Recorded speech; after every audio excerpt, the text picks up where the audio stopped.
Hello friends, welcome back to the channel जिसका नाम है पढ़ाई बिरयानी। पाइथन प्रोग्रामिंग की सीरीज का ये चैप्टर 5 है। 4 तक हम कंप्लीट कर चुके हैं। आई होप आपने वो जितने भी वीडियोस हैं देखे होंगे।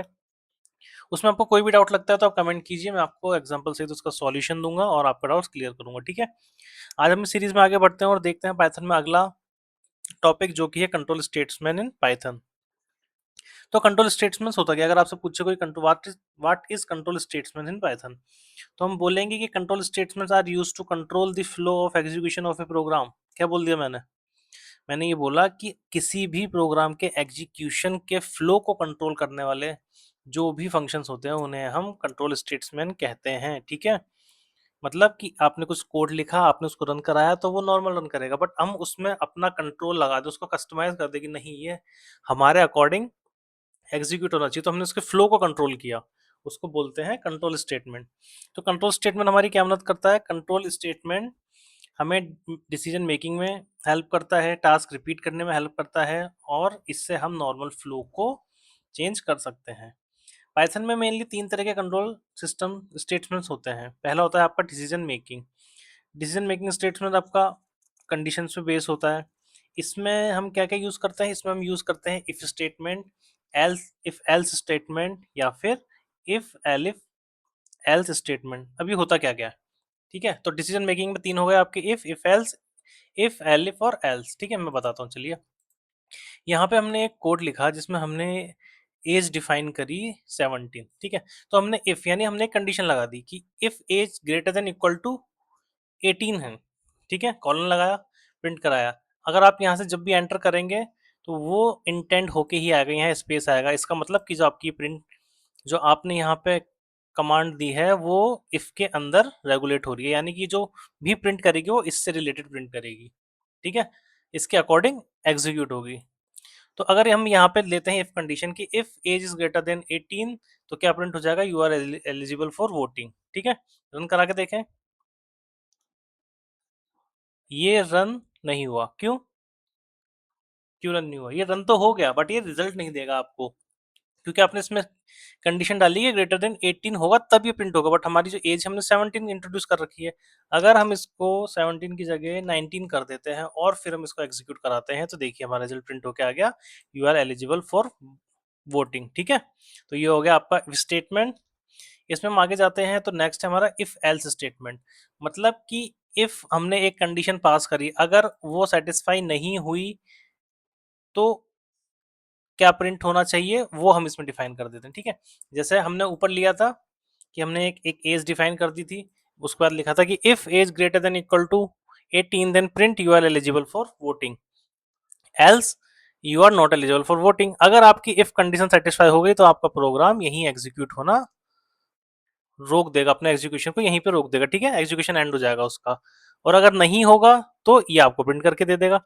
ठीक है, हमने एज 25 करवाई, if age greater than equal to 18, अगर ये कंडीशन सेटिस्फाई हुई तो ये प्रिंट होना चाहिए। देखते हैं प्रिंट होता है क्या। प्रिंट होता है यस, बिल्कुल, you are eligible for voting. अगर यहाँ पे 18 से कम है, 16, तो क्या प्रिंट होना चाहिए? You are not eligible for voting, क्योंकि आपकी पहली कंडीशन सेटिस्फाई नहीं हुई तो पाइथन आपकी नेक्स्ट कमांड पे गया कि आपने उसको और क्या कंडीशन दे रखी है। ठीक है, तो इफ एल्स कंडीशन में अगर इफ पास है तो प्रोग्राम एग्जीक्यूट यहीं पर होना बंद हो जाएगा, नहीं तो आपके एल्स में जो भी कंडीशन आपने दी होगी वो पाइथन रन करा देगा। ठीक है, तो ये हो गया आपका इफ एल्स कंडीशन। ये तो हुई बात आपकी कि आपने एक कंडीशन दी, वो सेटिस्फाई हुई तो नहीं, तो जो आपने बाद में दिया एल्स में वो प्रिंट होकर आ जाएगा। बट अगर हमारे पास मल्टीपल कंडीशंस देने की कंडीशन आई कि हमें मल्टीपल कंडीशंस देनी है, जैसे कि हम लेते हैं मार्क्स ले लिया हमने किसी स्टूडेंट के। ठीक है, कि कोई स्कूल है उसमें मार्क्स का सिस्टम है कि अगर आपके मार्क्स जो है, मैं इसको कमेंट करता हूँ। ठीक है, कि अगर आपके marks greater than equal to 90 है तो आप ग्रेड ए में है, एक्सीलेंट। अगर आपके marks 75 greater than equal to है तो ग्रेड बी, वेरी गुड। अगर आपके marks greater than equal to 60 है तो ग्रेड सी, गुड। अगर आपके marks 30 greater than equal to 33 है तो ग्रेड डी और सेटिस्फैक्टरी, एल्स आप फेल हैं। ठीक है, ये आपकी मल्टीपल कंडीशंस हो गई। तो जब हम मल्टीपल कंडीशंस लगाएंगे तो हम पहला शुरू करेंगे इफ से, लास्ट आपका एल्स हो गया, और बीच में हम यूज करेंगे एलिफ का। ठीक है, कि अगर ये कंडीशन हुई तो ये भी नहीं हुई, ये भी पास नहीं हुई, पाइथन आगे जाएगा। फिर हमने एक कंडीशन और दे दी, इफ ये कंडीशन लगाओ, अगर ये भी पास नहीं हुई तो पाइथन आगे जाएगा, ये जाएगा। और यहाँ तक अगर कुछ भी पाइथन ने कंडीशन चेक करी और हमारी जो हमने मेन कंडीशन इसमें पास करी थी, मार्क्स 32 के इक्वल है, ग्रेटर है, अगर वहां तक सेटिस्फाई नहीं होगा तो एल्स में जो भी होगा आपका वो पाइथन प्रिंट कर देगा। ठीक है, तो अभी मार्क्स हमने 32 डिफाइन कर रखा है इसमें। ठीक है, तो 32 किसके अंडर आ रहा है, ग्रेटर देन इक्वल टू 33, तो इसमें भी नहीं आ रहा, तो हमारा एल्स प्रिंट होना चाहिए इसमें। लीजिए, यू आर फेल्ड। ठीक है, अगर हम यहाँ पे 32 की जगह कर देते हैं 68, तो 68 में आपका क्या प्रिंट होना चाहिए, ग्रेटर देन इक्वल टू 60 है। ठीक है, तो आपकी क्या ग्रेड आ जाएगी, आपकी ग्रेड सी आ जाएगी। गुड। अगर आपके यहाँ पे 80 मार्क्स हैं तो ग्रेटर देन इक्वल टू 75 है, तो आपकी ग्रेड बी हो गया, आप ग्रेड बी में आ गए। ठीक है, तो जहां पे भी आपकी कंडीशन सेटिस्फाई हो जाएगी वहीं आपका एजुकेशन प्रोग्राम का एंड हो जाएगा। ठीक है, तो ये हो गए आपके कंट्रोल स्टेटमेंट के अंदर डिसीजन मेकिंग स्टेटमेंट में if else, if L, if else, ये 3 तरह के स्टेटमेंट्स में आपके हो गए। ठीक है, आगे चलते हैं और देखते हैं कौन सा कंट्रोलिंग स्टेटमेंट होते हैं। अब नेक्स्ट आता है आपका second, looping statement. Looping statement क्या है, लूप का मतलब आपको पता है, रिपीट होना किसी भी चीज का। आप सुबह उठे, नहाए धोए, ब्रेकफास्ट किया, आप ऑफिस गए या कॉलेज गए, शाम को फिर आप घर आए, फिर आपने खाना खाया, टीवी देखा, फिर सो गए, सुबह फिर वही आपका रिपीटेशन शुरू हो गया, तो एक लूप बन गया आपकी लाइफ में। ठीक है, ऐसा ही लूप क्या है, अगर हम कोडिंग की लैंग्वेज में यूज करें तो ब्लॉक ऑफ कोड जो कि रिपीट होते रहते हैं। ठीक है, तो looping statement is use to execute a block of code repeatedly, मतलब बार बार ब्लॉक ऑफ कोड को यूज करना, एग्जीक्यूट कराने का हम क्या बोलते हैं, लूपिंग स्टेटमेंट। ठीक है, तो सब इसमें दो तरह के लूप होते हैं आपके, एक फॉर लूप होता है और एक आपका व्हाइल लूप होता है। फॉर लूप क्या होता है, फॉर लूप वो है कि जब हमें पता है कि हमारा टास्क कितनी बार रिपीट होगा। ठीक है, जिसमें ये जनरली छोटे प्रोग्राम्स के लिए होता है।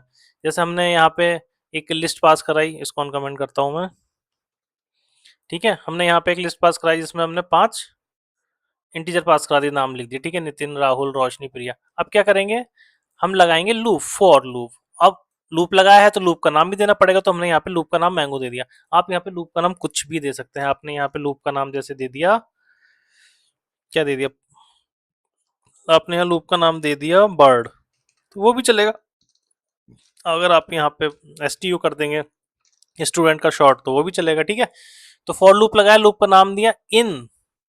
इन मतलब अब हम यहाँ पे लूप लगाएंगे, किसमें लगाएंगे, वो लूप लगाने के लिए हमें उस वेरिएबल को लिखना पड़ेगा जिसमें हमें लूप लगाना है। ठीक है, तो पहले फॉर, लूप का नाम, इन और वेरिएबल का नाम। ठीक है, अब यहाँ पे हम प्रिंट करा देंगे अपना लूप। लूप का नाम हमने क्या दिया था, STU, आ गया।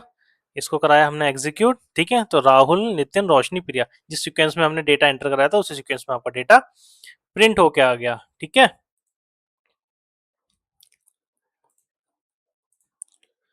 नेक्स्ट आते हैं हम अपने वाइल लूप पे। ठीक है, तो वाइल लूप क्या करता है, वाइल लूप में हम कोई कंडीशन डिफाइन करते हैं, हमें कुछ पर्टिकुलर कंडीशन, हमारा बहुत बड़ा सेट ऑफ डेटा है और हमने उसमें कुछ कंडीशंस लगा दी कि हमें पर्टिकुलर पॉइंट तक अपना डेटा लूप में प्रिंट कराना है। ठीक है, तो हम इसमें कंडीशन पास करा देंगे, तो जब तक वो कंडीशन पास होती रहेगी, सेटिस्फाई होती रहेगी पाइथन कोड के द्वारा, तब तक वो प्रिंट होता रहेगा।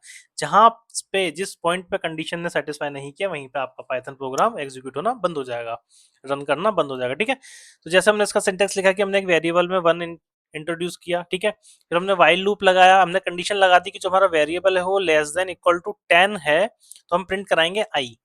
उसके बाद हम लिख देंगे I plus equal to 1, plus equal to 1 यानी वो एक एक पोजीशन के बाद आपका जो कंडीशन है उसको पिक करेगा, चेक करेगा, सेटिस्फाई हो गई तो फिर आगे बढ़ जाएगा। ठीक है, तो जैसा भी अगर सिंपल मैं आई लेता हूं, हमने कोई कंडीशन लगाई तो ये 1 पे ही बार बार घूमता रहेगा और एक इन्फिनिटी लूप में चला जाएगा। आई प्लस 1 मतलब आई पहले ये आई लेगा प्रिंट में, तो आई इक्वल टू 1 काउंट करेगा, तो 1 लेस देन इक्वल टू 10 है, बिल्कुल है, तो ये चल जाएगा आपका। फिर आई प्लस इक्वल टू 1 करेगा, मतलब आई में प्लस 1 कर देगा, तो 2 हो जाएगा आपका। तो 2 greater less than equal to 10 है, बिल्कुल है, तो ये भी पास हो जाएगा। फिर उसमें प्लस 1 हो जाएगा, तो फिर 3 हो जाएगा, तो ऐसे ही आपका आपकी डिफाइन की हुई कंडीशन तक चलता रहेगा। इसको रन करा के देखते हैं। तो ये आपने रन कराया तो देखा हमने इक्वल टू 10 तक किया था, तो ये 10 तक आपका रन करेगा। ठीक है, तो 1 2 3 4 5 6 7 8 9 10 10 आ गया आपका। ठीक है, अगर हम यहाँ पे +2 कर देते तब, तो ये 1 3 5 7 9 1 3 5 7 9 क्यों आया, क्योंकि पहली वैल्यू तो उसने 1 ली, आई ली, आई इक्वल टू क्या था 1, फिर ये 1 में 2 प्लस करेगा तो 3, फिर ये 3 में 2 प्लस करेगा 5, फिर 7, फिर 9, इस तरह से प्रिंट होगा। ठीक है, ये आ गया आपको समझ में। तो आपका लूपिंग स्टेटमेंट में दो तरह के लूप होते हैं, एक फॉर लूप और एक वाइल लूप। फॉर लूप में हमें पता है कि कहाँ तक कितना बड़ा डेटा है, तो हम फॉर लूप लगा के रन कर देते हैं। फॉर लूप इंट्रोड्यूस करते हैं, उसका नाम देते हैं इन, किस में लगाना है उस लूप वेरिएबल का नाम लिख के जिसमें हमने डेटा पास करा है प्रिंट करा देते हैं। ठीक है, जबकि वाइल में हम कंडीशन डिफाइन करते हैं, जब तक वो कंडीशन सेटिस्फाई होती है तब तक आपका प्रोग्राम रन होता रहता है। नेक्स्ट आते हैं हम जंप स्टेटमेंट में। ये आपका तीसरा और लास्ट है कंट्रोल स्टेटमेंट का टाइप। इसमें क्या होता है, हम ऑल्टर करते हैं लूप्स के नॉर्मल फ्लो को। ऑल्टर मतलब छेड़छाड़ करना उससे थोड़ी बहुत। तो पहला होता है आपका ब्रेक।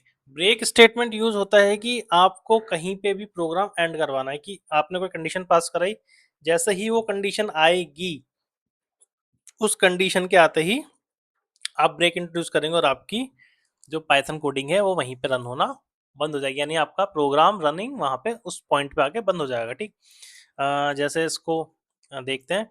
जैसे हमने यहाँ पे टैग को लिखा, सिंटैक्स लिखा, इसके लिए कोड लिखा कि for I in range. For मतलब लूप चला रहे हैं हम, ठीक है, लूप का नाम दिया। इन किसमें, किसी रेंज में जो कि 2 से लेके 8 तक है। तो आप लोगों को ये चीज पता है ना कि लास्ट वाला कॉल नहीं होता है, उससे एक पहले वाली वैल्यू कॉल होती है स्टॉप वैल्यू की, और स्टार्ट वैल्यू वो लेता है पाइथन। ठीक है, तो यहाँ पे आपने लूप लिया, फॉर लूप लिया, लूप का नाम दिया इन, किसमें एक रेंज में चलाना है 2,8। ठीक है, इफ अब यहाँ पे हमने लगा दी कंडीशन कि i इक्वल टू 7, कि जब i की वैल्यू 7 पहुंचेगी तो यहाँ लग जाएगा ब्रेक, यानी कि इस पॉइंट पे आके आपका पाइथन प्रोग्राम रुक जाएगा, बंद हो जाएगा, रन होना बंद कर देगा। ठीक है, तो अब हमने यहाँ पे लूप क्या इंट्रोड्यूस करता है, तो हमने यहाँ प्रिंट आई करा दिया। तो आप देखेंगे कि 2, 3, 4, 5, 6। ठीक है, यहाँ तक कि आपका प्रोग्राम रन किया और बंद हो गया। अब यहाँ पे अगर क्या होता है, यहाँ पे आप इसको बढ़ा के देख लीजिए, आप इसको 12 कर लीजिए, और i इक्वल टू 7 की जगह हमने कर दिया 10। ठीक है, तो ये 9 तक प्रिंट हुआ। 9 तक प्रिंट क्यों हुआ, क्योंकि इफ जैसे ये कंडीशन आएगी ब्रेक हो जाएगा, तो इस कंडीशन को नहीं लेगा वो इससे पहले वाली ही कंडीशन लेगा। ठीक है, 2, 3, 4, 5, 6, 7, 8, 9 तक। ठीक है, तो 10 नहीं लेगा, 9 लेगा, इस चीज को याद रखिएगा। ठीक है, तो ये हो गया ब्रेक, की जहां पे आपको अपना पाइथन प्रोग्राम एग्जीक्यूट करना बंद करना है, आप वहां पे ब्रेक लगा देंगे और आपका पाइथन प्रोग्राम बंद हो जाएगा। ठीक है, अब आता है कंटिन्यू।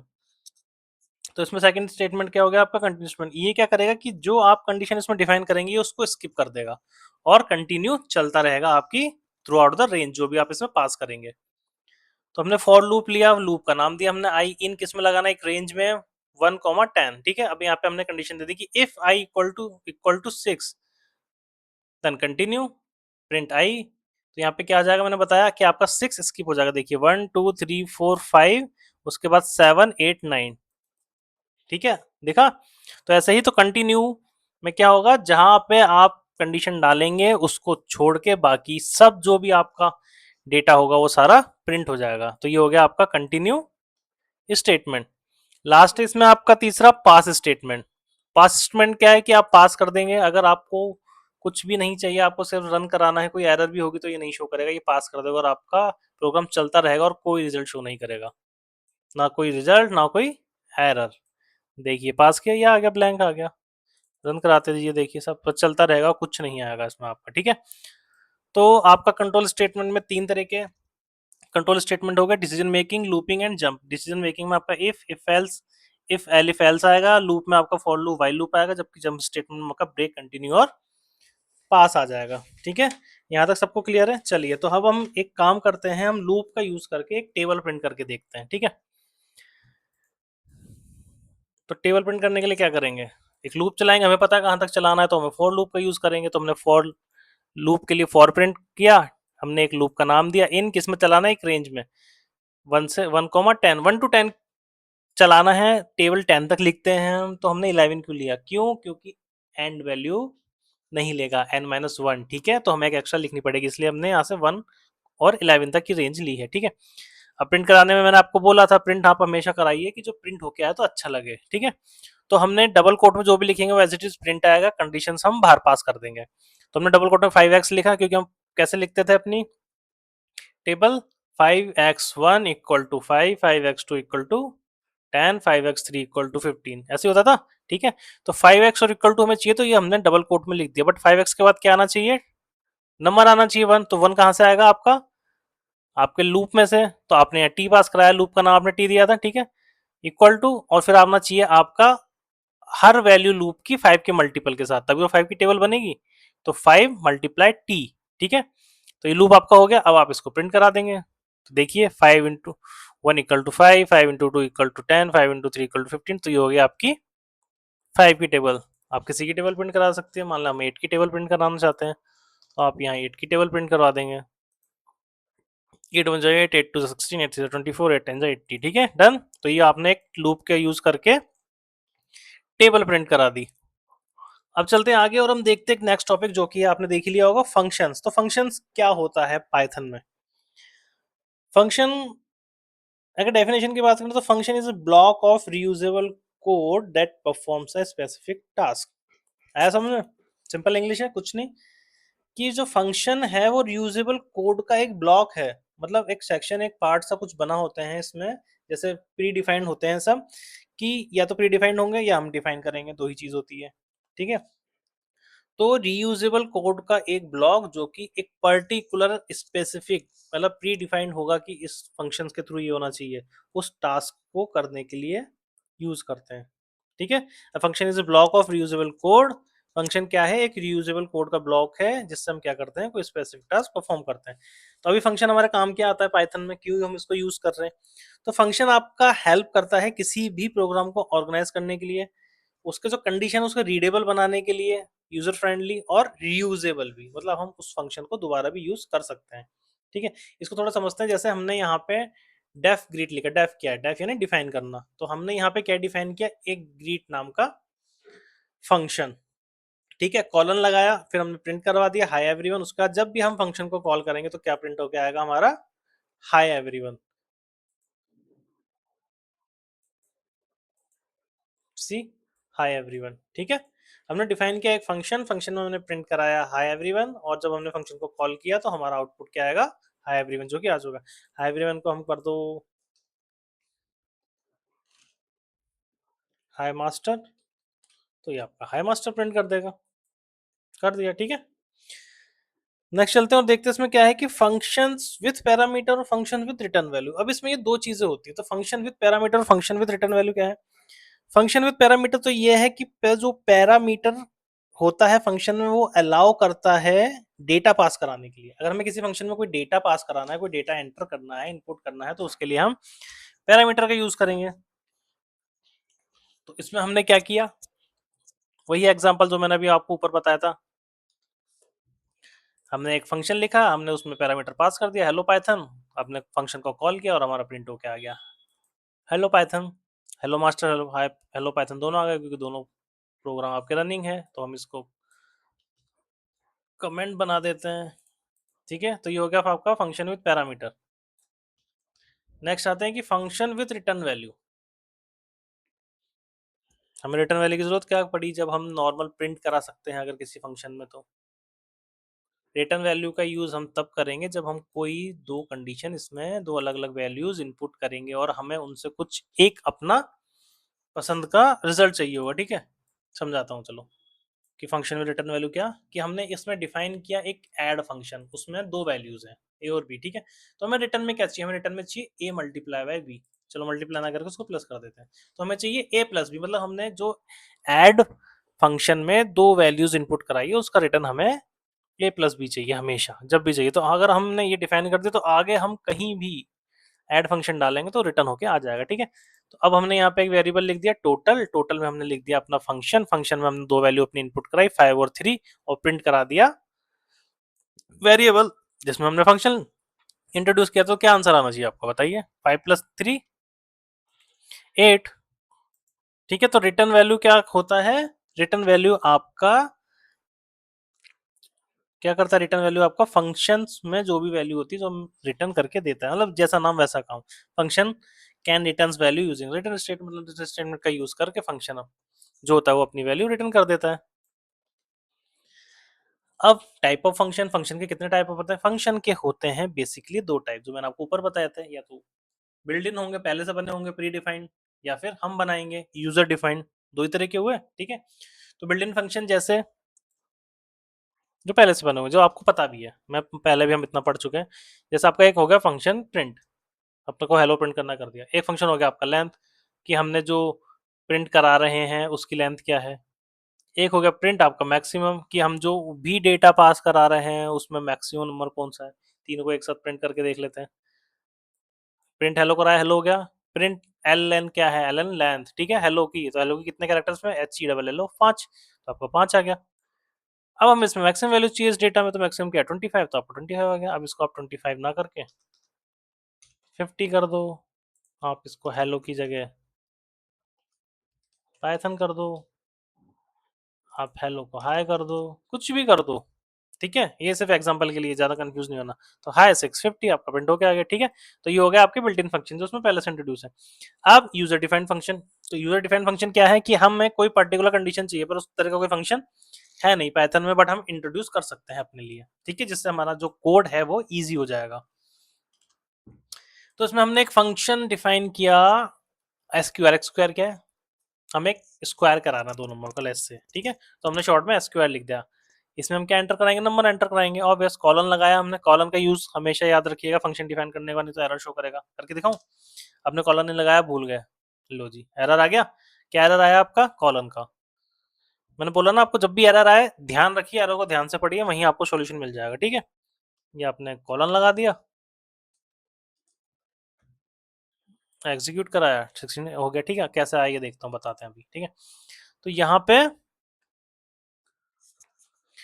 आपने एक फंक्शन डिफाइन किया एसक्यूआर। एसक्यूआर में हमने एक नंबर डिफाइन किया, और उस एसक्यूआर से हमें क्या चाहिए, क्या रिटर्न चाहिए, हमें रिटर्न चाहिए दोनों नंबर का आपस में मल्टीप्लाई, यानी स्क्वायर। और स्क्वायर क्या होता है, दो सेम नंबर, सॉरी, जब सेम नंबर आपस में मल्टीप्लाई होता है तो स्क्वायर होता है, ठीक है। ए इंटू ए, बी इंटू बी, सी इंटू सी, 10 इंटू 10, 20 इंटू 20, ठीक है। तो जिसमें जो भी नंबर पास होगा उसका हमें आपस में मल्टीप्लाई यानी स्क्वायर चाहिए, वो हमें रिटर्न में चाहिए, ठीक है। तो एक वेरिएबल में हमने इस फंक्शन को पास करा दिया, वैल्यू डाल दी, टोटल हमने प्रिंट कर दिया, जैसे हमने अभी ऊपर किया था, यहाँ पे दिखाया था रिटर्न में, बिल्कुल सेम, ठीक है। कोई भी कंडीशन लगा सकते हैं, ऐड की, स्क्वायर की, मल्टीप्लाई, मॉडुलस, जो भी आपको समझ में आता है, जो भी आपके कोड के रिक्वायरमेंट के अकॉर्डिंग है आप उसको लगा सकते हैं, ठीक है। यहाँ पे आपने टोटल प्रिंट कराया, 4 और 4 16, 4 कर करके आप 20 का 10 कर दीजिए, आपका 100 आ जाएगा। कोई दिक्कत नहीं है, जो नंबर आप प्रिंट कराएंगे उसका स्क्वायर होकर आपके पास आ जाएगा, ठीक है। डन। ये यूजर डिफाइंड एक फंक्शन हो गया, कि आप अपनी मर्जी से कोई भी एक फंक्शन डिफाइन कर सकते हैं, ठीक है। अब इसमें नेक्स्ट बढ़ते हैं फंक्शंस में, तो आता है आपका आर्ग्यूमेंट्स। अब आर्ग्यूमेंट्स में क्या है, वेरिएबल लेंथ आर्ग्यूमेंट होता है। तो वेरिएबल लेंथ आर्ग्यूमेंट क्या है, जैसे आपने इसमें आर्ग्यूमेंट, पहले तो ये समझेंगे आर्ग्यूमेंट क्या होता है। आर्ग्यूमेंट ये होती है कि जो भी वैल्यू आपने डाली है, जो पास कराई है, ये अभी थोड़ा समझ में आएगा आपको, अभी मैं बताता हूँ, ठीक है। ठीक है, तो उसको आर्ग्यूमेंट बोलते हैं, जो आप यहाँ पे एंटर करना चाहते हैं, जो डेटा आप डालना चाहते हैं, जिसकी वैल्यू आप बाद में डाल के प्रिंट कराते हैं। जैसे आपने यहाँ डिफाइन किया स्क्वायर्स में नम डाल दिया, तो ये आपका वेरिएबल हो गया, कि किस, क्या नंबर है, ठीक है, क्या वैल्यू है, कुछ भी हो सकता है ये आपका कुछ भी हो सकता है, ठीक है, ज्यादा नहीं सोचना इसमें। तो वेरिएबल लेंथ आर्गुमेंट में क्या हुआ, कि आपने यहाँ पे डिफाइन किया, एक फंक्शन यूजर बना दिया, उसमें आपने एक नंबर डाल दिया, प्रिंट करा दिया, यूजर में आपने 15 कराया। अब यहाँ पे आपने रिटर्न वैल्यू की यूज नहीं करी, क्योंकि यहाँ पे सिंगल है, कोई कंडीशन नहीं चाहिए, जो आप डिफाइन करोगे वही आप प्रिंट करा दोगे, इसलिए आपने यहाँ प्रिंट का यूज किया। बट अगर यहाँ पे कोई कंडीशन डालनी होती कि ऐड चाहिए, कि मल्टीप्लाई चाहिए, कि स्क्वायर चाहिए, तो हम यहाँ पे रिटर्न का यूज करते हैं, ठीक है। सिंगल वैल्यू में प्रिंट कराइए, सेम टू सेम प्रिंट होना है इसलिए। और कुछ कंडीशन लगा के कुछ चाहिए हमें, मल्टीपल स्क्वायर कोई ऑपरेशन, तो हम रिटर्न का यूज करेंगे, ठीक है। इस चीज का ध्यान रखिए, इसको प्रिंट कराइए, 25 प्रिंट होकर आ जाएगा आपके पास, ये सिंपल हो गया आपका। बट अगर आपके पास क्या है, एक से ज्यादा वैल्यू है, ये इसमें दो मेथड होते हैं, एक होता है अर्ग्स सिंगल स्टार, एक होता है डबल स्टार क्वार्क्स, ठीक है। तो जब हम सेम टाइप का यूज करते हैं, जब हम इंटीजर नंबर यूज करते हैं, तो हम अर्ग्स का यूज करते हैं, ठीक है। इसमें हम सेम तरह का डेटा डालते हैं और उस पे कंडीशन लगा के प्रिंट करा लेते हैं, वो भी इंटीजर ही कराते हैं हम, ठीक है। तो हमने यहाँ पे एक फंक्शन डिफाइन किया, क्या कर दिया, ऐड कर दिया, ठीक है। तो अब हमें यहाँ पे क्या करना पड़ेगा, हमें यहाँ पे लगाना पड़ेगा स्टार। तो स्टार ये डिफाइन करेगा कि इसमें कई सारी वैल्यूज आएंगी, ठीक है। हमने जैसे ऊपर किया था तो हमने ऊपर ए कॉमा भी कर दिया था, तो हमने उसमें ये डिफाइन कर दिया था कि दो वैल्यू है, ठीक है। बट दो से ज्यादा भी होती है तो ए बी सी हम कब तक डिफाइन करते रहेंगे, ठीक है। हम बस यहाँ पे इसीलिए ये उसका सॉल्यूशन है, ये उसका शॉर्ट है कि यहाँ पे हम स्टार नम लिखेंगे और उसके बाद हम कितनी भी यहाँ पे वेरिएबल पास करते हैं। मान लिया हमने ऊपर एबीसी लिख दिया बट हमने नीचे दो ही वैल्यू पास कराई, कंडीशन भी लगा दी, सेट करेगा नहीं करेगा, एरर दिखा देगा। इसलिए आप सिंगल स्टार नम लिखिए, रिटर्न कीजिए। रिटर्न में क्या चाहिए आपको, सम चाहिए। किसका, नम का, मतलब इसमें जितने भी नंबर आएंगे उनका आपको सम चाहिए। प्रिंट कराया आपने, ऐड करी वैल्यू 2 4 6, तीनों का सम कितना होगा 12 आ गया। अब आप बोलेंगे नहीं आपने पहले से लिख रखा है, तो चलिए इसमें एक वैल्यू ऐड कर देता हूँ मैं, और 10 ऐड कर देता हूँ, तो कितना आना चाहिए 22 आ गया, ठीक है। अगर single value as it is print करानी है तो आप नॉर्मल वैल्यू डाल लें, प्रिंट करा दें, ठीक है। अगर आपके पास दो या तीन, आपको पता है लिमिटेड कितना है आपके पास, तो आप सिंपल इसमें, कहाँ गया, ए बी सी या ए बी सी डी जितनी भी चार पांच है तो आप यहाँ करा के कंडीशन लगा के उसको प्रिंट करा लीजिए। और आपके पास लिमिट नहीं है, कुछ भी, आप 10 भी हो सकती है, 15 भी हो सकती है, वो अभी आपको पता नहीं है, तो उस कंडीशन में आप आर्क्स का यूज करेंगे, यानी स्टार और फिर जो नंबर है वो, ठीक है। तो स्टार नम फिर सम लगा देंगे, मल्टी, चलिए तो आपने 10 कर दिया 22 हो गया, तो ये हो गया आपका आर्क्स। बट अगर हम, मैं नंबर्स की जगह, इंटीजर की जगह कीवर्ड्स यूज करने हैं। कीवर्ड्स आपको पता है ना क्या होता है, डिक्शनरी में हमने किया था की वैल्यू का पेयर, कीवर्ड्स, वहां पे कीवर्ड्स थे, ठीक है। तो इसके लिए हम यूज करेंगे डबल स्टार का, उसको बोलेंगे क्वार्क्स, ठीक है। तो इसमें क्या है, हमने एक फंक्शन डिफाइन किया डिटेल, जिसमें हमने अर्ग्स लगा दिया। अर्ग्स लगा दिया मतलब ये आपकी कीवर्ड वैल्यू ही लेगा, नहीं तो नहीं लेगा। तो इसमें इन्फो लिखा आपने, हमने इन्फो लिख दिया, कॉलन लगाया, प्रिंट कराया इन्फो। अब जब प्रिंट कराया है हमें इन्फो, तो हमें डिटेल में क्या चाहिए,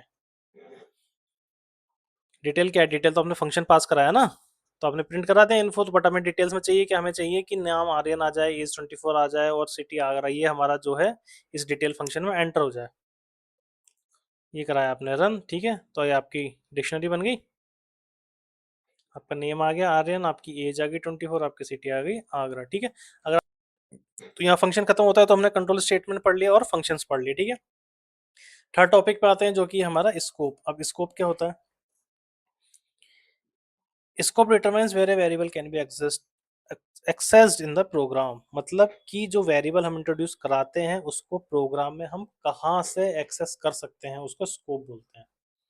अभी तक हम बेसिक पढ़ रहे थे, बट हम धीरे धीरे एक्सपर्ट लेवल की तरफ बढ़ रहे हैं, तो थोड़ा ध्यान से सुनिएगा और वीडियो को पॉज करके जरूर देखिएगा, ठीक है, कि क्या बोला है, क्या लिखा है, समझ में आ रहा है या नहीं। नहीं तो कमेंट कीजिए, मैं आपको सब क्लियर करता हूँ। तो स्कोप होता है कि आपने जो भी वेरिएबल इंट्रोड्यूस करा है, आप उसको कहाँ से एक्सेस करेंगे प्रोग्राम में, वो आपका स्कोप कहलाता है।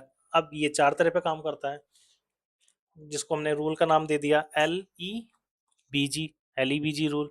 अब LEBG क्या होता है, LEBG में सबसे पहले L होता है आपका local variable, local sorry, L होता है आपका लोकल, यानी कि variable declared inside a function, यानी कि हमने कोई फंक्शन डिफाइन किया, इसको मैं कमेंट करता हूँ,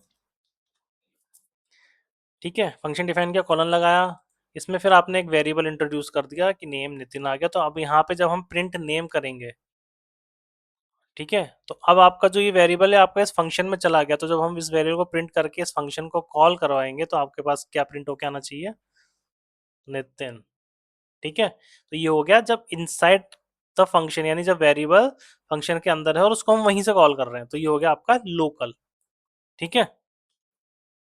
अगर आप इसको बाहर से भी मंगा करके देख लीजिए कि आपने फंक्शन तो डिफाइन कर रखा है, बट आपका वेरिएबल फंक्शन में है पर आप उसको बाहर कॉल कर रहे हैं, तो ये एक्सेस दिखाएगा, सॉरी ये आपको एरर दिखाएगा,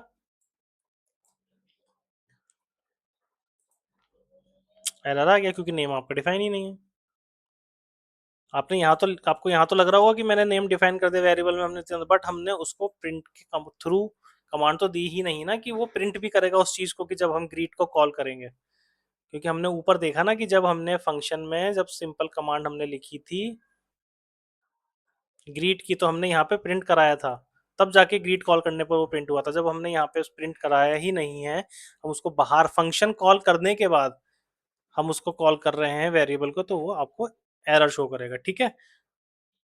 तो फंक्शन डिफाइन करें, उसके अंदर वेरिएबल डिफाइन करें, फिर उसको प्रिंट कराएं वहीं पे, फिर फंक्शन को कॉल करेंगे, तो यानी कि वो आपका क्या हुआ, आपने वेरिएबल जो फंक्शन के अंदर डिक्लेयर किया था वहीं से कॉल करेंगे, तो वो कॉल हो जाएगा और कोई एरर शो नहीं करेगी, होगा आपका लोकल। लोकल हो गया, तो ग्लोबल की बात करते हैं। ग्लोबल में क्या कंडीशन होती है कि आप पहले वेरिएबल डिफाइन करते हैं, फंक्शन वंक्शन बाद की बात, ठीक है? तो आपने पहले फंक्शन डिफाइन कर दिया, नेम इक्वल टू नितिन, उसके बाद अगर आप कोई भी फंक्शन बनाते हैं, जैसे फिर हमने फंक्शन डिफाइन किया ग्रीट, इसमें हमने प्रिंट कराया वही वेरिएबल और फिर हमने उसको कॉल कर लिया, तो ये आपका एग्जीक्यूट हो जाएगा नितिन, ठीक है? फंक्शन के अंदर ही अंदर डिफाइन करके कॉल करना लोकल, पहले वेरिएबल डिफाइन करना, फिर फंक्शन डिफाइन करके कॉल कराना, वेरिएबल को एक्सेस करना, ये आपका ग्लोबल। इसके बाद आपका तीसरा आता है एनक्लोजिंग। एनक्लोजिंग क्या होता है, फंक्शन के अंदर फंक्शन, समझे? नहीं, समझ लेते हैं। पहला आपने कोई फंक्शन डिफाइन कर दिया आउटर, ठीक है? डिफाइन किया आपने आउटर फंक्शन, आपने कॉलन लगाया, इसके बाद आपने एक वेरिएबल इनक्लोज डिफाइन कर दिया एक्स इक्वल टू नितिन, इसके अंदर आपने एक फंक्शन और डिफाइन कर दिया, डिफाइन इनर प्रिंट करेंगे एक्स। तो ये एक्स कहाँ है, ये तो आपका इस फंक्शन में है ना, बट आपने इसको दूसरे फंक्शन में कॉल कर रहे हैं, तो एक फंक्शन का कोई वेरिएबल दूसरे फंक्शन में कॉल करना, इसको कहते हैं इनक्लोजिंग, यानी फंक्शन के अंदर फंक्शन में किसी वेरिएबल को एक्सेस करना, ठीक है? तो अब यहां तक आगे हमने पहले आउटर फंक्शन बनाया, फिर हमने इनर फंक्शन बनाया, अब इसको उल्टा चला दीजिए आप, पहले इनर को कॉल कर लीजिए, फिर आउटर को कॉल कर लीजिए, जैसे ही आप सीक्वेंस में चलेंगे आपका कोड रन हो जाएगा और आपका नितिन प्रिंट हो जाएगा। अभी डबल क्यों प्रिंट हुआ, क्योंकि आपका ऊपर वाला जो कोड है वो कमेंट नहीं है, तो पाइथन ने इसको रीड किया, तो अगर हमें कोई चीज रीड नहीं करवानी है कोड में तो आप उसको कमेंट कर देंगे। कमेंट आपके दो तरह के होते हैं, सिंगल लाइन और मल्टी लाइन, ठीक है? डन, ये हो गया आपका एनक्लोजिंग स्कोप। इसके बाद लास्ट आपका बिल्ट इन स्कोप, सेम आपका बिल्ट इन फंक्शंस की तरह, कोई भी चेंज नहीं है, आप उसको बिल्ट इन स्कोप बोल लें, आप उसको बिल्ट इन फंक्शंस बोल लें, कुछ भी बोल लें जो आपका दिल करे, ठीक है? तो आपने यहाँ पे एक लिस्ट दी 10 2 3, इसकी हमें लेंथ चाहिए, तो लेंथ आपका बिल्ट इन फंक्शन हो गया, मैक्स आपका बिल्ट इन फंक्शन हो गया कि इसमें मैक्सिमम नंबर क्या है और इसकी लेंथ क्या, दोनों का प्रिंट करा लो, तो आपका 3 और 30 आ जाएगा, 3 और 30 आ गया, ठीक है?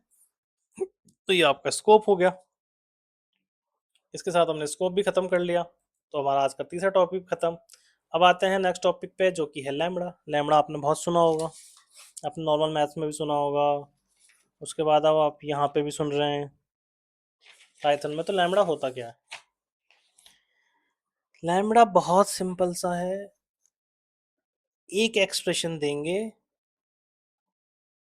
और प्रिंट करा देंगे,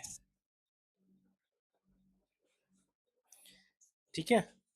क्या प्रिंट करा देंगे, आर्गुमेंट्स।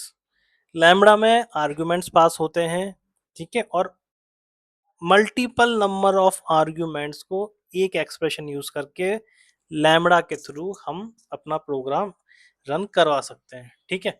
समझते हैं इसको, जो लिखा है उस पर मत जाइए, कंफ्यूज जाएंगे, मैं लाइन टू लाइन बता रहा हूँ, उस पर ध्यान दीजिए, ठीक है? आपने एक फंक्शन डिफाइन किया ऐड, उसमें आपने दो पैरामीटर पास करा है ए और बी, रिटर्न में आपको क्या चाहिए, ए प्लस बी। फिर आपने प्रिंट कराया, फंक्शन कॉल किया, फंक्शन में आपने वैल्यू इनपुट करा दी 2 और 5, उसके बाद आपने अपना प्रोग्राम रन करा के देखा कि भैया चल रहा है नहीं चल रहा, चेक तो कर लूं। तो जब आप इसको चेक करेंगे तो प्रोग्राम तो चल गया, आंसर आ गया आपका 7। बट आप सोच रहे हैं कि यार इतना सारा लिखना पड़ता है कोडिंग में, इतनी लाइनें हो जाती है, बड़ा दिमाग खराब हो जाता है, ठीक है? तो उस दिमाग को सही करने के लिए लैम्बडा इंट्रोड्यूस हुआ, 2 लाइन काम खत्म, सिंपल है नहीं है? अगर यहाँ कुछ और होता तो आप कुछ और भी डिफाइन करते, 3 लाइन 4 लाइन का हो जाता, फिर आप उसको बड़ा बड़ा लिखते, कंफ्यूज भी हो जाते, कहीं ना कहीं कुछ कॉलम रह जाता तो आपकी एरर आ जाती, कॉमा रह जाता, आप डबल कोट लगाना भूल जाते तो आपकी एरर आ जाती, ठीक है?